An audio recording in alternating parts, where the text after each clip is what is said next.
अस्सलाम वालेकुम। ਤੁਸੀਂ ਵੇਖ ਰਹੇ ਹੋ ਇੱਥੇ ਰੱਖ ਨਿਊਜ਼ ਤੇ ਮੈਂ ਆ ਮੁਹੰਮਦ ਸਾਦ।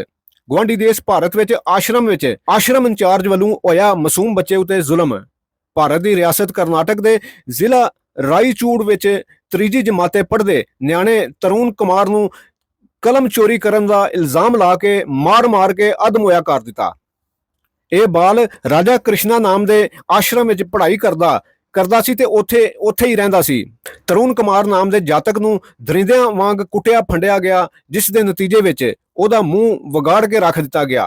ਮੁਕੱਦਮੇ ਦੇ ਮੁਤਾਬਕ ਆਸ਼ਰਮ ਇੰਚਾਰਜ ਵੀਨੂ ਗੋਪਾਲ ਤੇ ਦੋ ਵੱਡੀ ਉਮਰ ਦੇ ਮੁੰਡਿਆਂ ਮਾਰਨ ਤੋਂ ਬਾਅਦ ਤੀਜੀ ਜਮਾਤ ਦੇ ਤਰੁਣ ਕੁਮਾਰ ਨੂੰ ਆਸ਼ਰਮ ਦੇ ਇੱਕ ਕਮਰੇ ਵਿੱਚ ਬੰਦ ਕਰ ਦਿੱਤਾ। 3 ਦਿਨਾਂ ਤੱਕ ਭੁੱਖਾ ਪਿਆਸਾ ਰੱਖਿਆ।